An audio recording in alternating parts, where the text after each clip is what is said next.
I'd say that is level red. I would Level say at the moment, seriously consider booking your family holiday for Christmas time at the moment to an exotic location. Hi everyone, I'm America Josh and welcome to Catch-Ups with Travel Josh.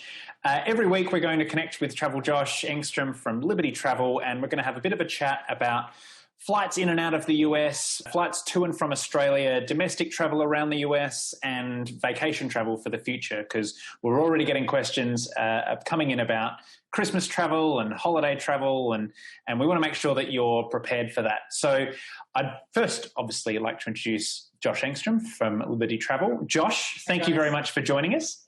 Hi. Thanks Tell us a little bit me. about yourself. Just give us a quick snapshot about your background in the travel industry. Yeah, sure. I've been in the travel industry for 9 years now. I started off as a little baby travel expert back in Australia working for Flight Centre, and then the opportunity came up a little bit later to move to New York and work in their American brand that they have here called Liberty Travel. So I've been working for Liberty Travel now for 18 months.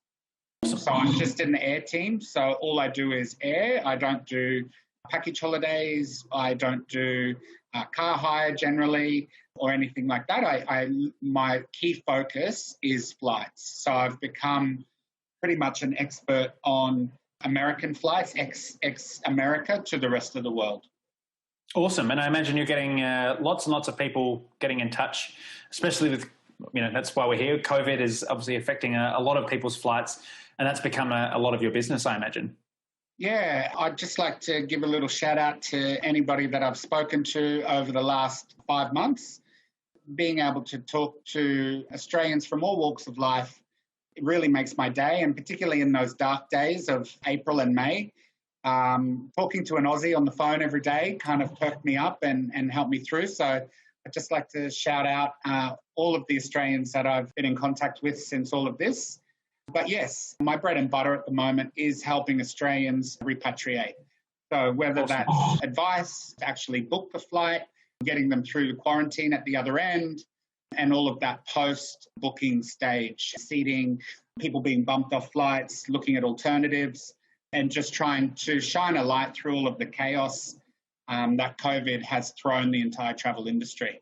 No, I bet. And I mean, on behalf of all the people that I've directed to you and people who have read your very helpful articles every week, thank you, because it's been really helpful that I can sort of point people in the right direction and know that they're going to get helped. On that, I guess one thing that I personally, it's not something I've been familiar with too much before, but why is it better? And I realize, we're not going to pretend like this isn't sort of good for your business, and, we may as well be transparent about that. But why is it good to book with a travel agent? Why is it better to speak to you right now as opposed to just me going online and booking it myself? Yeah, that's a really good question. And people do ask me that. And it's a really good question because obviously you just want to know where you're putting your money. 3 simple things make booking with a travel agent really easy. And that is the same contact person the whole way through the booking experience. So from initial inquiry all the way through, particularly at the moment as well with refunds and cancellations going on, you're dealing with that one person the entire way through. The second main reason to really book with a travel agent is that we are preferred when it comes to airlines. So we're able to get exclusive rates that are particular to us. It also means that we have almost like a direct line to the airlines. So when things go wrong, when schedule changes take place, when routes get cancelled, when flights get cancelled, being able to have that direct line with the airline really expedites any of the issues and problems that are having. Particularly even if people are stuck at the airport, being able to contact your travel agent, I can usually wrap things up in a tenth of the time that someone would take to do that themselves, dealing with the airline. And I suppose the third part really is just peace of mind, knowing that you're being backed by a huge global company, a huge global Australian company like Flight Centre Limited. We operate all around the world, and you're backed with the product, the service, the knowledge, and that guarantee of booking with a human and booking with a big company. So they're your three main points of call. I have expertise as well, booking with an agent. So I can do things to fares and flights that you just can't do online. So for example, I just did one before I got on the call today. I have an elderly couple wanting to break up their trip and do it as a stopover. I'm able to do a stopover flight itinerary for them and yet remain all of the flights on the one ticket. That obviously is really great when it comes to luggage allowance, but it also, if there are any issues along the way, your domestic flights are protected by that international flight that it's ticketed under. So I suppose I said three, but there's many reasons, obviously. I just wanted to highlight the top ones at the moment. No, and it's important to know because, I guess we're all in a state where we don't really know what we're meant to be doing. So it's good to, as you said, have that sort of peace of mind, that comfort and that company behind you. Yeah. So to jump right in, the question that we're going to ask every single week is, how does availability look for the next month? Like what do flights in general look like for the next month, especially going back to and from Australia? Yeah, just in a little bit of context, before the mandatory hotel quarantine started and before the mandatory government, cap on numbers entering the country, it was really easy for people to get to Australia, actually. People were booking with me literally days before they wanted to fly. And the pricing was good, the availability was good, it was nice and easy.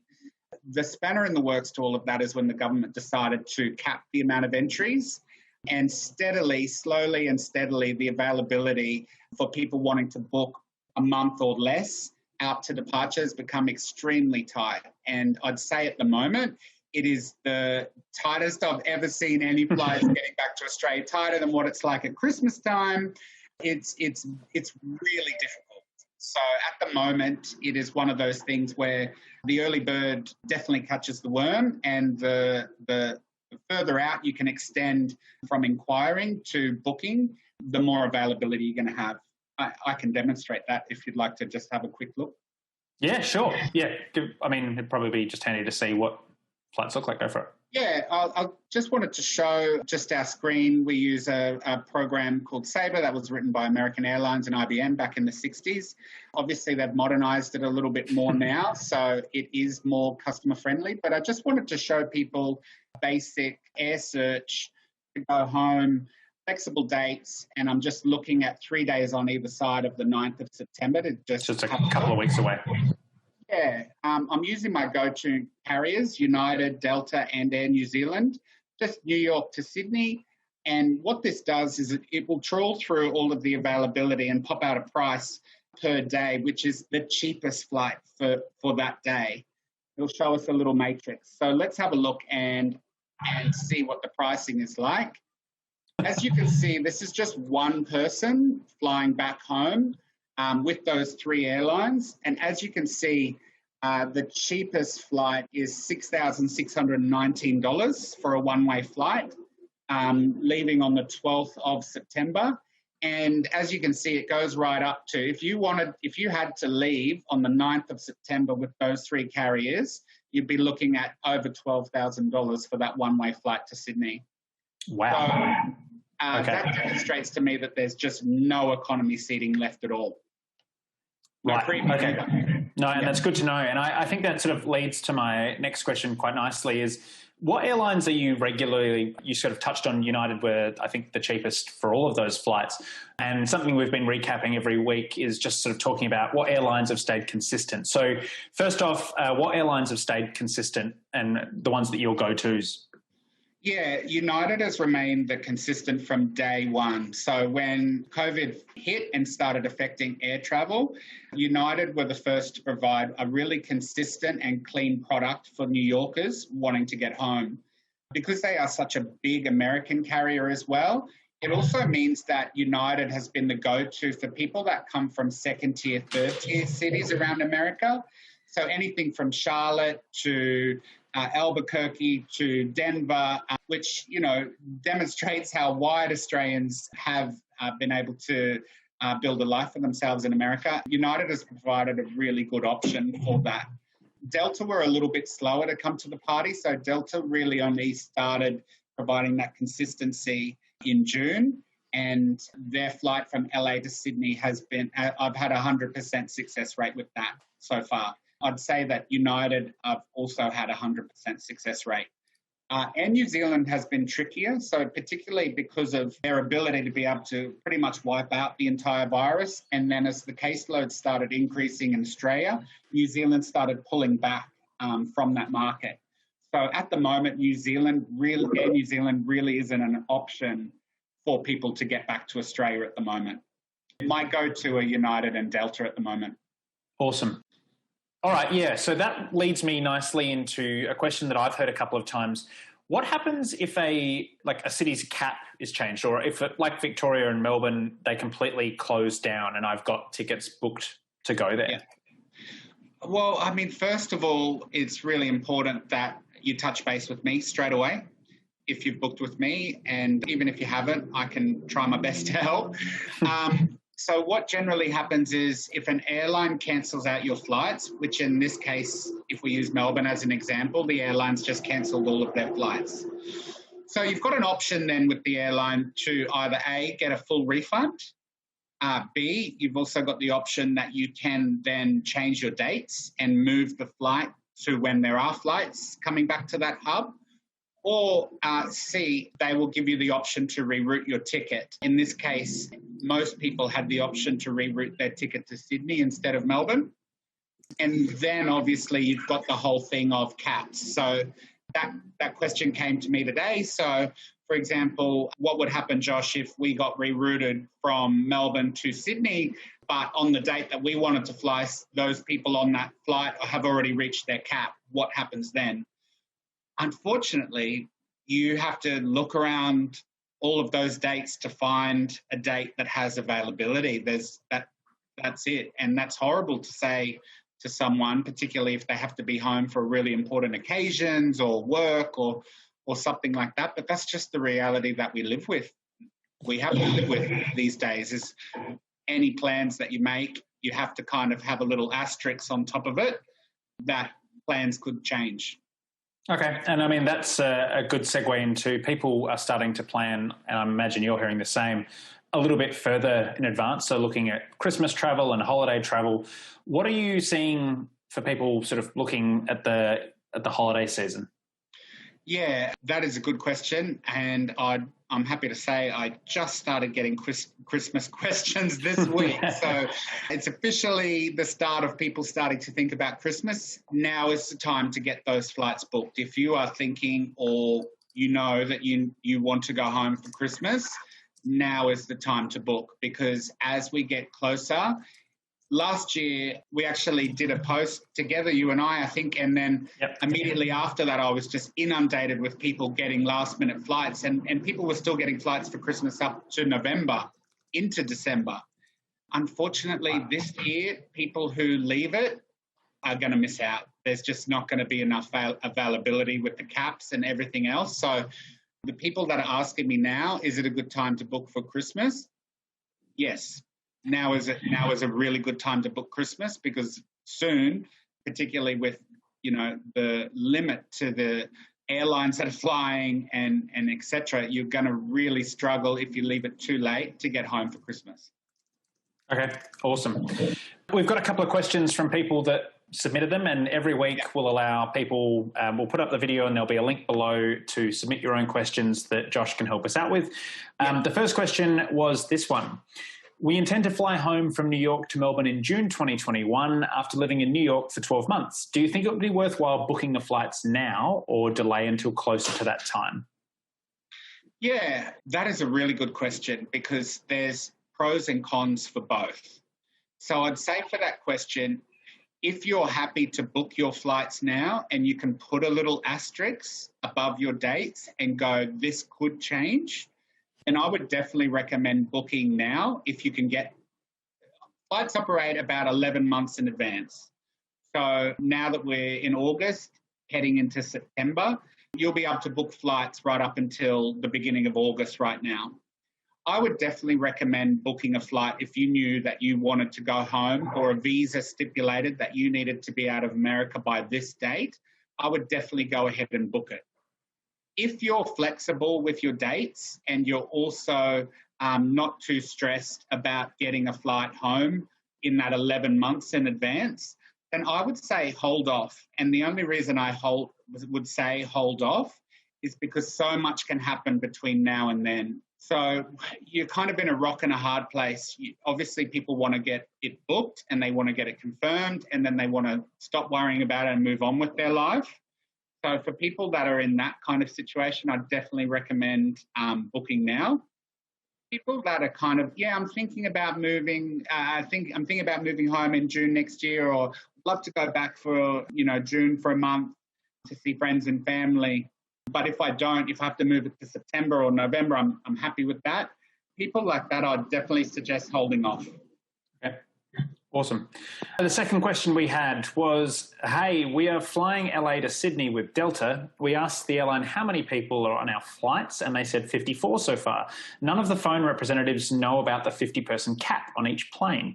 When will Delta inform people that they've been bumped, and how do they decide out of the economy passengers who to bump?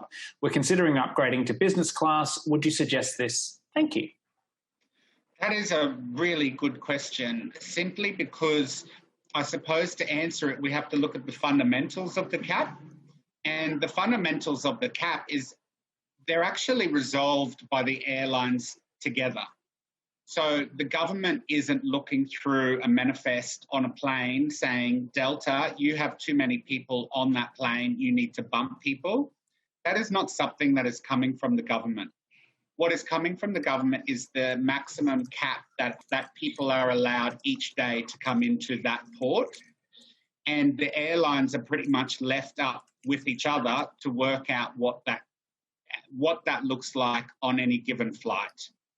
So what I'd say for that question is, even though someone at Delta has told you that 46 seats are taken on that flight and the cap is 40 or whatnot, Delta obviously have pretty much then looked at, Delta at the moment are the only airline that are flying from LA to Sydney. So in terms of that cap, they would know pretty much that the availability that they've offered for those flights, they can actually provide that. So feel safe in knowing that if you've booked a ticket, and even if you have looked at the availability and can see that it has reached the general cap that they have, Delta generally wouldn't be letting you buy a ticket on that plane if they'd already gone over their cap. The second part of that question, I suppose, is more about how people do get bumped from flights. So what I'd say for that is that airlines want to give you the maximum amount of time to reorganize your schedule, reorganize your life to fit in with those schedule changes. I haven't had anyone bumped off Delta and United at the moment at all. And I would imagine that if people were starting to get bumped from there, that we would hear with enough time that it's not going to be the case that you're in a cab going to the airport and then you get a notification that your flight has been bumped. Now, I'm not saying that hasn't happened, because I have heard and I do read the blog posts, and there have been some nightmare scenarios out there, people being trapped at an airport, not being able to get on a flight that day. But that is a really small percentage. So I would feel quite confident that you're going to be able to take that flight without having to pay the thousands of dollars extra to upgrade to business class. Awesome. So every week what we're going to do is end with just a quick rapid fire so that people will get a bit of a feel for how easy or difficult it is to book flights right now. So how difficult is it to travel to Australia in the next month? Extremely difficult, and you better have a really healthy credit rating and a really healthy credit card balance. How easy or difficult is it to travel domestically in the US at the moment? Extremely easy, extremely cheap, and there's plenty of availability. You just have to keep an eye on the individual states' guidelines in order to make sure that you're not in quarantine for 2 weeks of your 2-week holiday. How easy or difficult is it to travel during the holiday and Christmas period? Yeah, plenty of availability at the moment going home to Australia for Christmas. Also, as more and more countries open up, we're going to have clearer guidelines on what travelling at Christmas to an exotic location means. And each country is different, and that makes it really incredibly hard to answer that question. Sure. That's probably one that we'll recap every week, and we can sort of talk about new locations that are opening up. At the moment, I'd say that is level red. I'd say at the moment, seriously consider booking your family holiday for Christmas time at the moment to an exotic location. Okay. Which airlines are the most consistent in travelling back to Australia right now? Yep. United and Delta are the most consistent, and I haven't had any problems with all of the many, many, many Australians that I've sent home. Awesome. And last question, do you think people should be considering non-essential travel right now?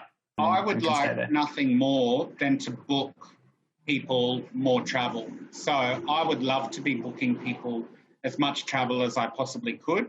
But at this stage, I'd say tread with caution, understand where you're going, and definitely try to do as much research and understand whether that state is taking your safety seriously, because some states aren't. No, agreed. Thank you very much, Josh. This has been wonderful, and we'll touch base every week. And people send in your questions. You can head to americajosh.com/traveljosh and see your latest post. Thanks, Josh. Thank you very much, Josh.